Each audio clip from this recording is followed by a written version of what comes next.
Awesome. Hello, everybody. I would say good morning to those people in the US and in the UK, but good evening to those people coming from Australia, Aussie, of course, because we've got a special guest on Girls Guide to Greatness. Mr. Andrew Woodward is with us.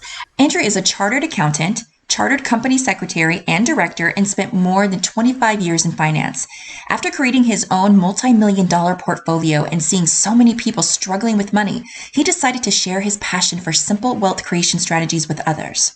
He's on a mission to change the money outcomes of over 1 million people by using his courses and coaching to teach people all about money management and how to invest. He believes he can teach you to change your money circumstances, and then you can go out and share this knowledge with your family. So contracting versus investing is the name of the game here on Girls Guide to Greatness. Welcome to the show, Mr. Andrew Woodward. Rebecca, thanks for having me. Great to be here and talking about something that I love to talk about. Yeah, I'm super excited about this. Like, we had a really good conversation the first time I talked to you. And man, I love getting into money. I love learning how to invest and really becoming a master of money. And I think a lot of people need to learn more about these strategies, about these habits. And so I'm super excited to see what you're gonna talk about today. So can you tell us a little bit about how you got started in this? Look, for as long as I can remember, I've been fascinated by financial markets, and I'm not afraid to say I'm fascinated about money as well. And I know that sometimes that doesn't go down all that well, but it's just is who I am, and it's just something that I got really passionate about at a young age. And I just spent a lot of time studying successful people and financial markets themselves. And I had a habit of reading lots and lots of books and reports about what people were doing to be successful with money, and I just got more and more engrossed in it. And then I'd try something, and I'd read about something and try it and do it, fail, try again, do it, all that type of stuff. So I've just constantly evolved myself from learning about the money markets, and I just love it. I love the psychology of it, I love the power of it, and I love the outcomes. So it's just me. That's amazing. I love that. I love how you're passionate about this. It's a good thing to be passionate about. I mean, how cool is it that you've learned the ins and outs, what to do, what not to do when it's revolved around money? Because a lot of people don't really understand really how to manage money, how to invest it, what to do with it. And sometimes money just sits there, doesn't do anything, doesn't collect interest, doesn't work for us at all. And then we're, on the other hand, sometimes we're just working to pay the bills, and so there's like all these different kinds of, like you said, different mindsets around money, different habits around it. So what's one of the things that you actually really teach people how to do as far as like investing? What are some of the things that you teach them in your course? Well, look, one of the things, and you touched on that there, is we're not taught how to manage our money. And so we go through, depending on where you live in the world, but between, say, 10 and 13 years of schooling, and some people then go on and get further education as well. And at one point are we taught how to actually manage our money. And so a big part of what I do is help people get their money to work for them and to have a plan for their money, rather than just go through life and let money, control them. I mean, it's a term I use. I don't love it, but in most people's lives, money controls them. And so I'm trying to reverse that cycle so that you have a plan for your money, and it's going where you need it to be, where you need it, when you need it to be there, and using that to create some form of financial security. And a lot of people, they hear the word budget and they want to run for the covers, and I think that's a good thing, because I think budgets actually suck. They're like a diet. You'll put them on paper. You get all excited about this thing that you're going to do, and then it just gets hidden away. It might go in a drawer, it might go on the desk, it might even go in the fridge for a week or two, but it's never there when you actually need it. And it's the same with a diet. Like, you're out with your friends, and they're just not there to support you. So a budget doesn't work, is what I'm coming from. And so I teach people an alternative way that looks very similar to a budget. Like, I'm not going to sugarcoat it. It does look very similar to a budget, but it's a money plan, and it helps your money go where you need it to be, and we try and automate the process as much as possible as well, so that it actually operates within your lifestyle, so that I guess it supports the environment that you create and you live in, so that money becomes something that's just where it needs to be, when it needs to be, and it becomes a lifestyle. It becomes a lifestyle, and you get used to a system that supports your lifestyle, so that you're doing the things that need to be done to secure your future. And that's the biggest problem, is most people don't think about the future. They only think about the next 5 minutes or tomorrow. Right. And we actually touched on that when we talked behind the scenes of how when difficulty arises and the world seems to be coming to an end, the markets drop and all this kind of crazy chaos happens in the world, people become even more fearful. I think people in general are fearful already, but then become even more fearful, and then they begin to contract versus investing. So can you talk about like why we should probably not contract in a time of chaos and craziness? Well, I'm a bit of a Warren Buffett fanboy, so I've read most of the books about him and a lot of the stuff that he produces. And he's got a beautiful quote that basically says, and this sums up money and financial markets in one great quote, and most people have probably heard it, but it says that you need to be fearful when people are being greedy, and greedy when people are being fearful. And financial markets, they operate on sentiment. And so if people are feeling confident, then they, particularly stock markets, but property markets and other financial assets as well, are all based on how people are feeling. And a really great example was when COVID first hit. And if you have a look at what happened in the stock market for 10 days around the beginning of COVID, they dropped dramatically. Mm-hmm. And now, just a short 12 months later, and not undermining anything that's happened in those 12 months, but in that 12 months since, they've gone back to and above where they were before COVID. And think about that in terms of what's happened in that 12 months. People are out of work, jobs are businesses are closing or closed, and yet stock markets have gone up, property markets have gone up, gold price has gone up. Why is that? Like, it's hard to explain.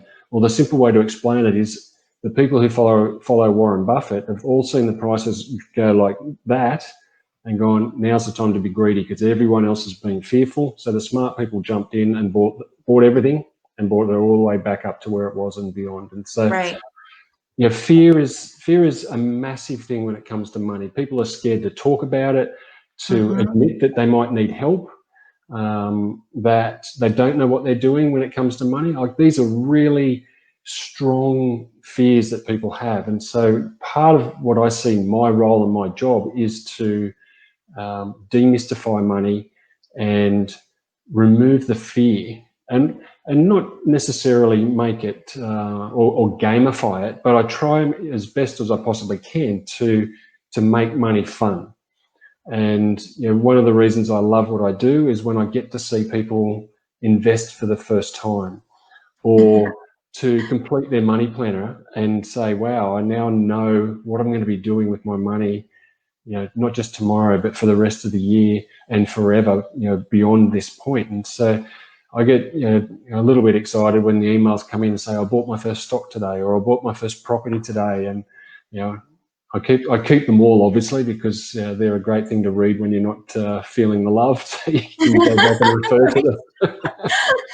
Absolutely. I love how you said that you like to demystify and remove the fear and then make money fun. I love that, because I know when I was growing up, we never talked about money in our household, and money was always a sensitive subject. And I know it is for a lot of people, like you said. And so I hated like the struggle around money, because I was a single mom and I was constantly working and nothing seemed to be working out for me. And I was just like, what is going on? And I so desperately wanted to find out how to make the dollar bill work for me, because I told myself there's got to be a better way. And so I did what you did, Andrew. I didn't read as much of the Warren Buffett side of things, but I did read people like Dave Ramsey and Robert Kiyosaki, those kinds of people. And I started really learning, like you said, about the psychology around money. I started listening to people like Ken Honda and Vishen Lakhiani on Mind Valley. And Bob Proctor's another big one. And I realized, I was like, oh my goodness, we really, I mean, money is just energy. And the way we view money, I think, can almost kind of like, put us down a wrong path. If we change our view of money, we become friendly with it, we become like comfortable with it, Yeah. then it starts like changing things. Your emotional state changes around it. And I was just like, okay, I'm going to start looking at money differently. I actually told myself, I said, you know what, dollar bill, you were made for a reason, for a purpose. It was made to work for us, not the other way around. This is how I Totally. talk to myself, right? Yeah. And I Yeah. said, okay, dollar bill, you were made to work. You were made to work for me. I am your boss. So this is what I'm going to do. I'm going to tell you to go over here, invest over here, and I want you to come back and bring 10 more of your friends with you. So I want Yeah. you to turn around, right? Return on Absolutely. investment. Right. So I Yeah. start talking to myself this way, and it makes me feel like in control. It makes me feel excited, and it totally changes my view and my emotional state when it comes to money. So that's my little tip out there for all the listeners. Look, you mentioned some amazing names there, and I've studied a lot of those as well. But someone that I came across, which I think would be someone in your people in your audience may already know about, but she's called the Manifestation Babe, Catherine Zenkina in the US, and I did her course in 2019, and she's amazing and has grown a massive business teaching people how to have a better relationship with money Okay. and to use manifestation as a tool to have more of it. And like you said, I think the relationship we have with money all starts in the mind, and it does also start from our upbringing. And look, there's a fair amount of mindset in my courses, because I think it is one of the most important things, and sometimes that scares people off as well. We think they're going to get all woo-woo on them, but um, the mindset is so crucial. And you touched on before about not talking about money. I'm not sure what it's like around the world, but certainly in Australia, there's three things that, as we grow up, we're told we're not allowed to talk about, and that's money, religion, and politics. Yep. So it doesn't leave a lot else to talk about other than Right. sport. So thankfully, I love sport as well.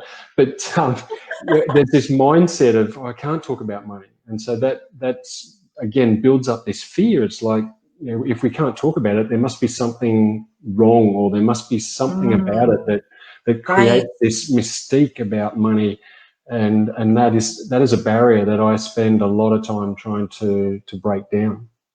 I think that's imperative, Andrew, what you do, because obviously we're not being taught this in schools. Like Dave Ramsey, he actually has these programs now that he goes into schools and actually teaches them, at a younger age. So when they do grow up, they're not scared. They don't get into Yeah. debt. They're, you know what I'm saying? They have a plan, like you said.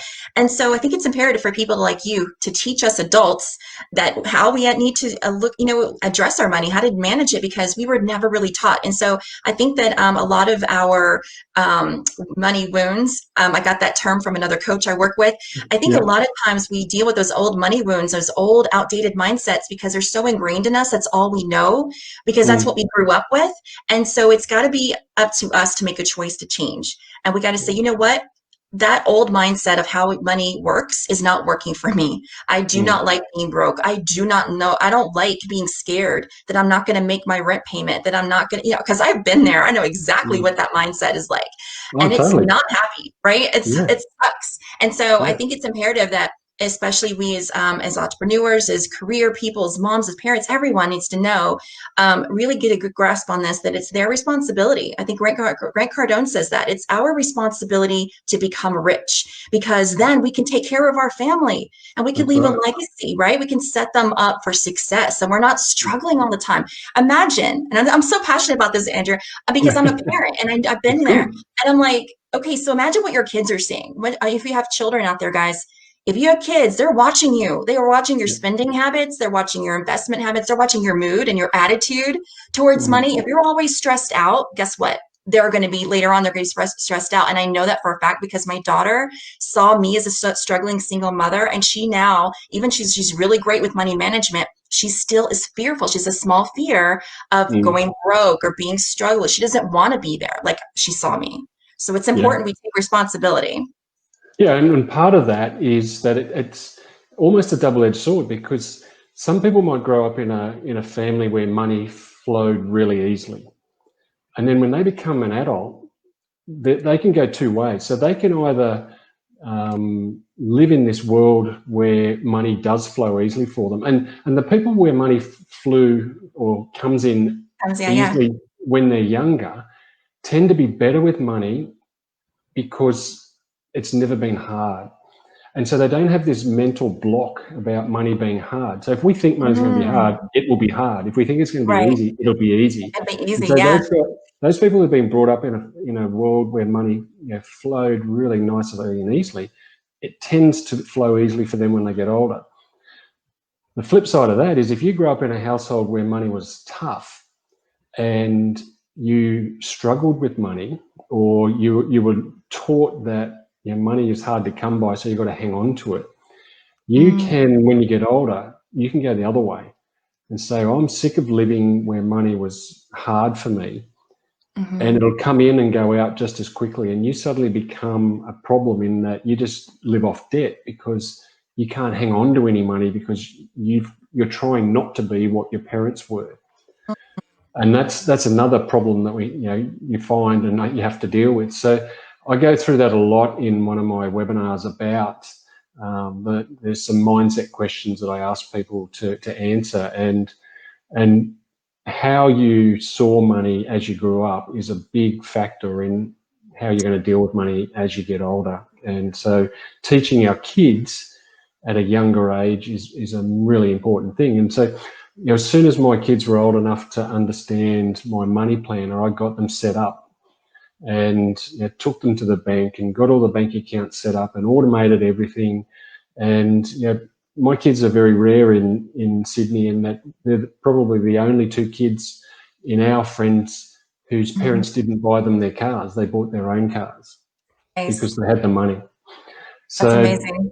And it's just teaching habits, and like I said, it's all about having a plan. If you've got a plan for your money, it'll, like you said before, it'll do the work for you. Right. And that's what you want. You want your money working for you, not the other way around. I love that, Andrew. That's amazing. And you're setting your kids up for a long-term success. So a legacy will be left with them, and they're going to teach their kids to do the same thing. So I think that's powerful. I believe it's really cool how we get to choose. We get to choose if we're going to be rich or poor. We get to decide. I think that's so awesome. And I think it's just like that. It's just like that. Just make that decision. And as soon as you make that decision and commit to it, then everything changes. Yes. You kind of you remove the fog and you open up opportunity to move forward in a far easier way. Like one of my mentors said, let go of the struggle and everything just flows a whole lot easier. And it doesn't just have to be money, everything. Just let go of the struggle. Yeah, I totally agree with that. Andrew, one of the stigmas, I want to talk about one of the stigmas that I come across a lot, because I am a follower of God, and I surround myself with a lot of women who consider themselves Christian, Catholic, that sort of thing. And I know a lot of Christian, people think, oh, money's the root of all evil, and oh, it's better to be poor. I have no idea where they got this mindset, because I have to tell you, I took 5 years to study the Bible, and I don't see anywhere in there says you must be poor. So in my mind, I wanted to address that with you, because and I think I see God as being this king, and he's rich, and we are his children. We should be rich too. And there's plenty of parables talking about money, where you're supposed to invest, do well with what you have. God gives you more. He actually, I think in one story, they punished one of the guys because he didn't invest the money. He just let it sit there and do nothing. And so there's all these different stories around that. But can we talk about that a little bit and kind of clear the air around that? Because I think it's important. Well, look, the quote you mentioned there about the money being the root of all evil, I can't remember the finish of that, but that's not the entire quote. So there's a second part to that quote that debunks the whole money being evil type of thing. And I wish I could remember it, but I can't. But if someone wants to really find that out, you could Google that quote and you'll find that there's a second part that debunks it. But it all comes back to a word that I don't particularly like the word rich, because in a lot of scenarios, particularly like this one in terms of Christianity and whatever your religion might be, it creates a lot of negative connotations. So I much prefer to use the word abundance. And I grew up in a Catholic household, and I also know that there's that stigma around money in some religions as well. But from my memory, I didn't study the Bible as well as I probably should have, but my memory was that Christianity is all about abundance of food, abundance of money, whatever it might be. Joy, health, yeah, all of that. All of those things. So the way I try and approach that for people, and I've had people that are really stuck on this, is that your role or your job is to protect your family at all costs generally. And so the easiest and best way to do that is to ensure that you can provide for them. And if you can provide for them and then provide for their, like a legacy scenario. So I quite often talk about my why being my kids. And so, I'm doing everything I can to ensure that I leave them in a position that enables them to leave their kids in a similar position without them having to do a great deal of necessarily hard work. I want systems in place that do it for them. And for me, that's a Christian thing to do, is to look after your family. And if that means that you're going to take, at sometimes potentially a selfish approach to your money, in that you're doing things to ensure that you get more of it, then I see that as the way forward, not as a bad thing. Right, yeah. That kind of crosses over into greed, right? Yeah. So there's a line there that we shouldn't cross, that we should be aware of. Yeah. Absolutely. And abundance and greed, I guess that's a really good way of describing it. Abundance is about providing and making sure that there's enough for everybody. Greed is making sure there's enough for me and not caring about anybody else. And I think that's where that kind of line gets blurred, is people see wanting more money as being greedy. It all comes back to why you want that money. And you would know, that's right. And you would know from being in business that if you've had any mentors or coaches, they'll tell you all to discover what your why is.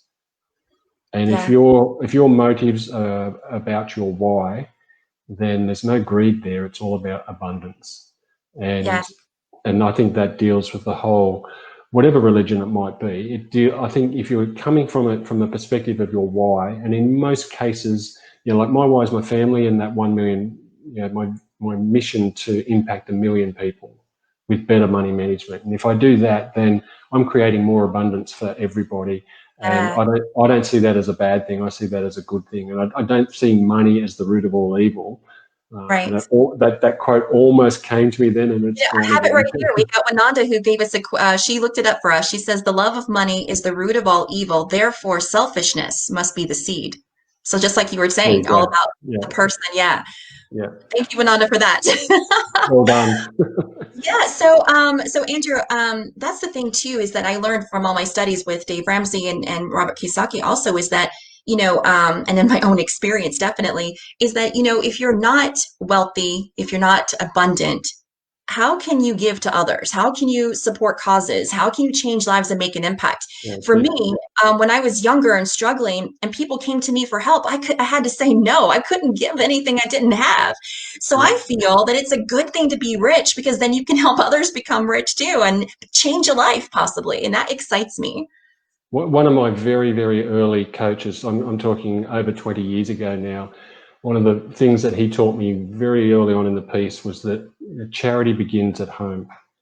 You have to look after yourself first. You have to make sure that your own backyard is intact before you worry about others, because there's a lot of people out there who will sacrifice their own wellness to help others, and there's nothing wrong with that in terms of helping others. I'm all for that. But when it comes to being able to provide, you've got to make sure that you've taken care of yourself first. And then, like you said, the more you take care of yourself, the more you're going to have to give to others. Yeah. It's a beautiful thing, because when I got to that point where I was able to instantly say yes to someone when they came to me for help, I was like, wow, this is so cool. I can say yes, it made me feel amazing. There's nothing more rewarding than being able to financially help somebody else. With no expectations in return. Like, it's just, exactly.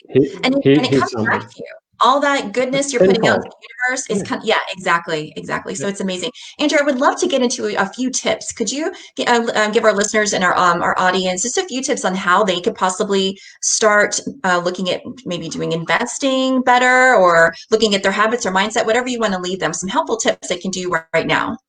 Well, look, the main thing that I guess when people come into my world, I've got a free report that I give them that's got 5 steps in there. So I thought I'd just quickly go through those 5 steps, Oh yeah, that'd be mainly great. because there's nothing earth-shattering in these 5 steps. Like most people are going to say, "Oh, yeah, I've heard all that before," but I'll explain why I think they're so important. And so the first one is you've got to pay yourself first, and that simply means that most people will get their pay come in. These, I used to say paycheck, but nobody gets a paycheck anymore. It comes into your bank account, and you'll get to the end of the week, fortnight, or month, and it's all gone, and they've got no idea where it went.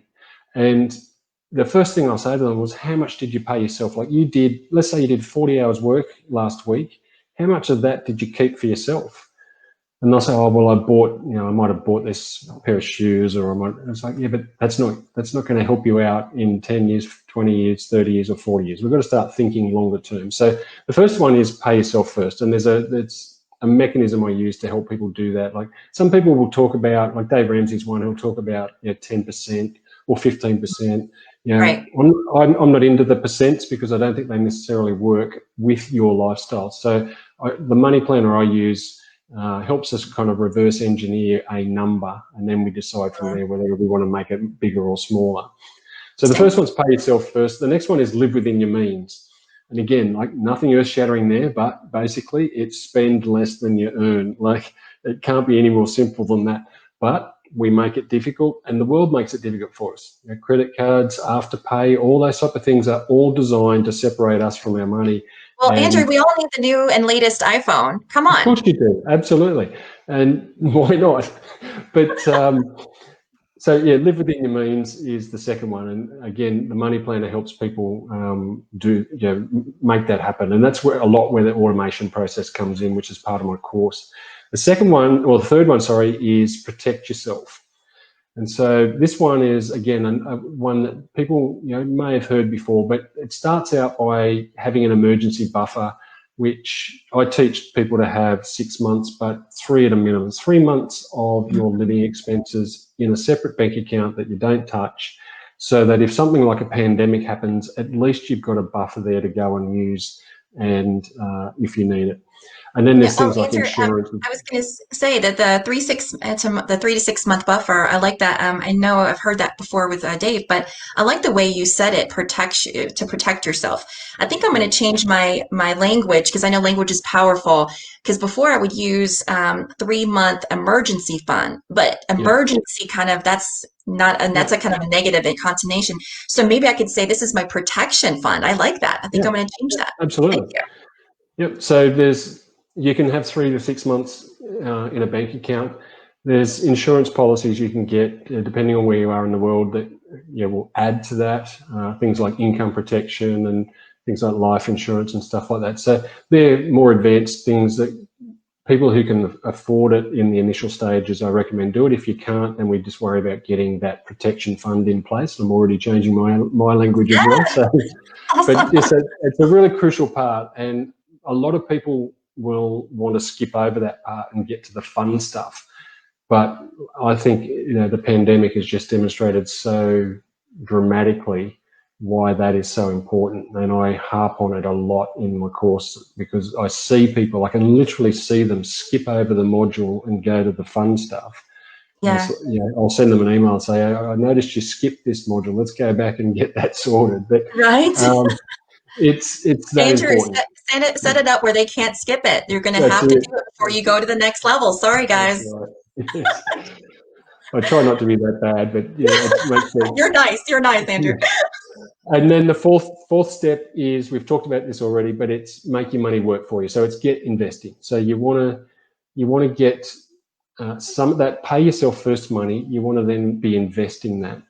And I teach, I call it 3 asset classes. So I teach stocks, property, and what I call cash-based investments, which everything's cash-based, but I call them cash-based because it's things like gold, silver, bonds, term deposits, anything that is predominantly going to earn a cash rate of return rather than a growth return. So you want to get that money working for you so that over time, we use the eighth wonder of the world, which is compounding. Everybody knows the eighth wonder of the world is compounding.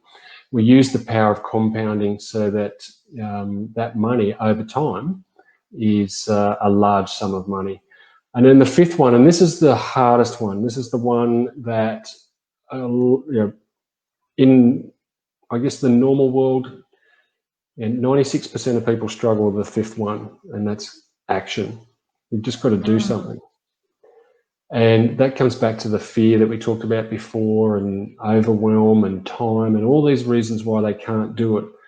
And normally if I'm in one of those type of moods that I can get in, I might say to someone, well, think about the meme that you've probably seen on Facebook where it says you work for 40 hours a week for 40 years of your life to hopefully survive the last 20 years of your life. If you haven't done... That's right. And if you haven't done anything in those 40 years to ensure you've got some money for those 20 years, then imagine how depressing those 20 years are going to be.